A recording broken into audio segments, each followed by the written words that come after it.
Have you ever wondered what life would be like if you or a loved one developed Alzheimer's? How would you cope? The Alzheimer's Society of Ireland offers support to families, and they're hosting their annual Tea Day on the 1st of May to raise vital funds to keep their services going.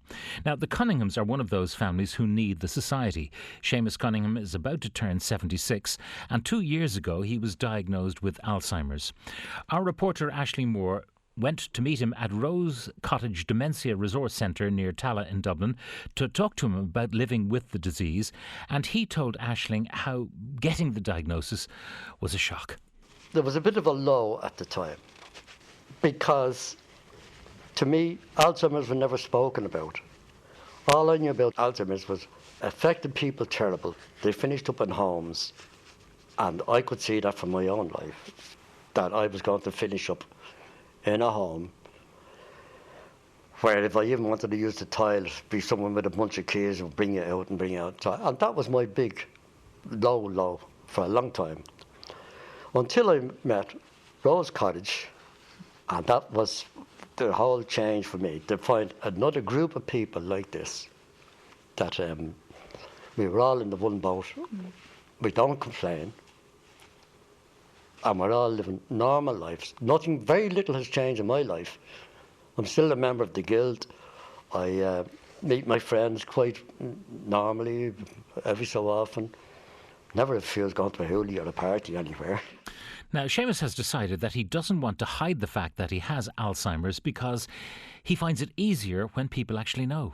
People that I hadn't seen for years, which happens at my age, because we're all retired men and that, but you wouldn't see somebody for the last 20 years. Now, when I meet them, and I haven't seen them before, I say to them, they say, how are you? And you're looking great, how are things? I say, yeah, well, I've Alzheimer's, and they don't believe me sometimes. I won't say some things they say. But it makes it better, because if we're having a bit of a conversation then, and I can't think of a word, they'll say the word for me. Now, they're not embarrassed. I'm not embarrassed. And we can go on with our conversation. So in that way, I tell everybody. My neighbours all know about it. Of course, all my family, and most of my friends, all my friends. I don't think there's anybody that I know that doesn't know that I have Alzheimer's. Why should I hide it? These things weren't spoken about years ago. It was just, leave me, he's getting old. Don't say anything to him. Okay. Maybe I can forget words now. Maybe next year I might be. But I still drive. I do my driving test every year. But I feel myself, I would know when to stop driving. I've spoken to Muriel, who was one of the founder members of the Alzheimer's. I was speaking to her about it. And she said, yes, Seamus, you'll know yourself when to stop driving. And that gave me great confidence. And that's what I feel. Please God, I'll keep going. But if I don't pass my next test, or if I feel next month not comfortable driving, I'll stop because I've had a good run. I'll stop because I've had a good run. You've heard Seamus determined to keep going, but his diagnosis has, of course, led to changes for the family. Denise Monaghan is his only daughter. She's been listening to those clips and she's with me now in studio. Denise, good morning. Good morning, Pat. Your dad actually sounds great. He is great. Yeah, he really is. He's very physically fit. He's a very physically fit man. And the diagnosis was a big shock for him, primarily, but for us as well, as a family, it's something that has a ripple effect across. I love the way he says in the clip there, my life hasn't changed. That's lovely for you, Dad. But that's not the same for all of us. Not the same for the family. Absolutely How has the not. family been impacted by this? I suppose we've had to make a lot of changes. My dad personality changes have been the biggest shock for me. I have never in my whole life had a row with my dad or raised words. My dad wouldn't ever be of that temperament, of that personality. And now we find a little bit moody, have to say. We won't be like that now. We'll be in Rose Cottage this morning, not liking that, but he is moody. Bit of bad temper sometimes, and that's very new for Not us. characteristic of him. Absolutely not. And the use of bad language shocked us in the months up to the diagnosis. I think that's what kind of made me very aware something's not right here with Dad. He doesn't curse, and then he was swearing like a docker, and that was a bit of a shock. Now, the first time you saw that there was something that really required attention, did something happen? Yeah. We were kind of, I suppose, myself and my brother Stephen, we'd be very close, and Stephen lives at home, so we'd be talking, between ourselves. Do you notice this? And I've noticed this. But we were kind of saying, now we'll give it another while. And then we were at Gorey Theatre one night, and it's a glass fronted building. And at the interval, Mam went out to have a cigarette and Dad went to the bathroom. And when he came out of the bathroom, he went to follow Mam. And he went straight for her outside through the glass. But he hit the wall. He hit the glass wall. He actually went into the glass? Into the glass, and gave himself a mark on his head and on his knee. And he walked back into the auditorium with his hand up to his head. And I saw blood, and we got an awful fright. So my husband Chris went out and said, "Show me what happened to you, Seamus. Show me where you went. How could this have happened?" And he would have had to literally climb through 2 huge potted plants that were placed to stop people going through the glass. He must have climbed through them. And that meant you had to do something. We about had, it. because now he was, dare I say, a danger to himself. He wasn't a man to go to the doctor much, though, was he? He was so he was so physically healthy. He didn't need to be up at the doctor, so it was very difficult for us to get him to go to we tricked him. I'll be honest, we tricked him. How'd you do that? He was going to the doctor for high cholesterol, which was great, really. The timing was great, because now he actually was, for the first time in history, I think, attending a GP. And the GP happened to ring the house on a Friday evening looking for Dad. Dad was in Wexford with me. We've mobile homes down there. And Stephen took the call. And Stephen happened to say, "Look, he's not here, but while I have you, we're a little bit concerned about changes that are happening," which was great, because the doctor said, "Well, bring him up. I'll talk to him about the cholesterol and we'll naturally lead into that subject." Yeah. Dad does feel ambushed, and I know he does, but look, we had to do what we had to do, and I don't regret that. So he got the diagnosis then, and, as far as he was concerned, there were small lapses, maybe, words he couldn't bring to mind rapidly. Yeah. But other than that, he felt he was okay. But you guys could see all the other things That's that right. he was less capable of handling. And still do. You can hear him on the clips saying, "When I forget a word."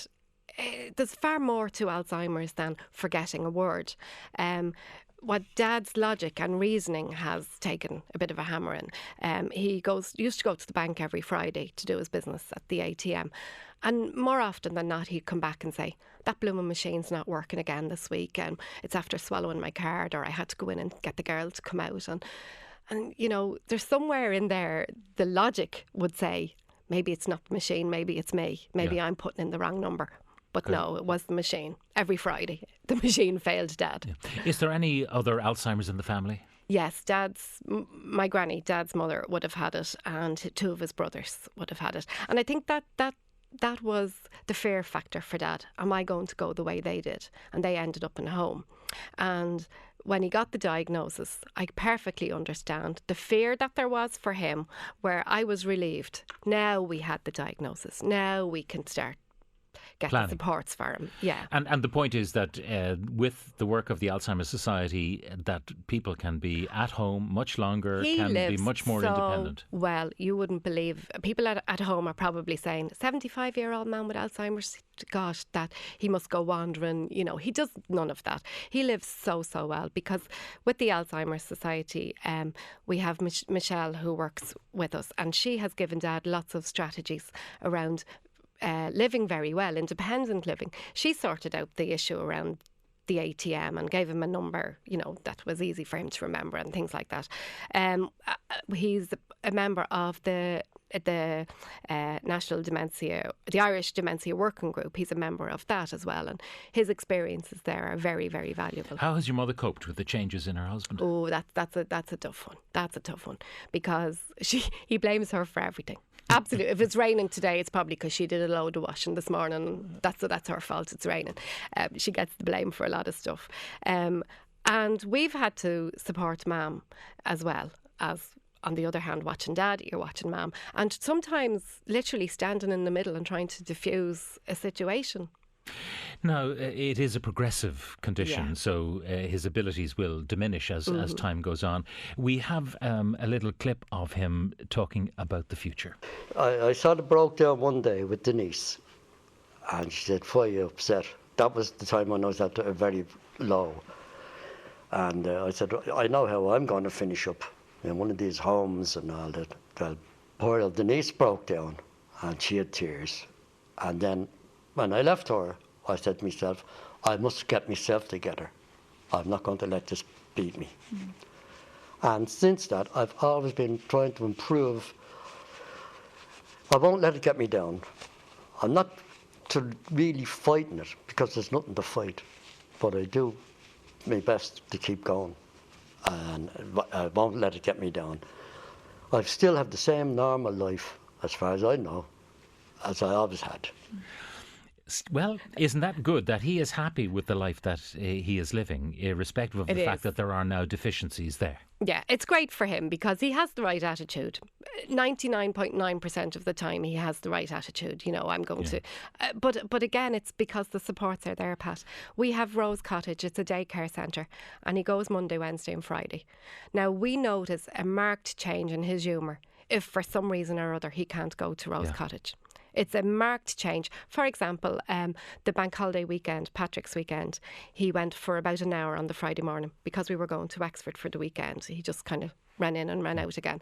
And he must have realised we had a great day on the Saturday, great laugh, watched the Snapper that night and had such a laugh. You know, that's something you've seen a million and one times. You don't need to give it your attention. It's great fun. But on the Sunday, he never got out of bed all day Sunday. Now, that's very uncharacteristic. And I think what happened to him was he realised Monday was bank holiday. And there'd be There's no Rose Cottage until Wednesday. And the previous Wednesday, I'm jumping now, he'd been to a dementia strategy working group meeting. So he missed it Wednesday, went for an hour Friday, was missing it Monday for the bank holiday. So it was a week. And I think that had a serious impact on the reason for he didn't get out of bed on the Sunday. So those kind of supports and the stability of those supports is very important to him. Absolutely. Do you worry and for about us, Pat, for him, yes, but for us as well. Do you worry about the future? No, or I don't. Do you take one day at a time? I don't worry about the future because I don't see the point. We're living and working in the now. And whatever, you see, we used to have a good week and a bad week. Now we might have a good day and a bad day, but we don't preempt the bad days. We'll face them head on when they come. And I don't see the point in worrying about the future. We're worrying about the now. Well, Alzheimer's Tea Day is happening on the 1st of May, where people host a tea party anywhere that suits them, be it at home or in work or whatever it might be, and it helps to raise vital funds for the Alzheimer's Society. All the money that's raised locally stays locally, and if people want to register for a Tea Day host pack, all they have to do is visit teaday.ie or call 1800 719 820. And as people know, I've been patron of Tea Day for quite a while, so I encourage everyone to join in and help people like Seamus and indeed your family to get through this. Thank you, Pat. Denise, thank you very much. Thank you very much.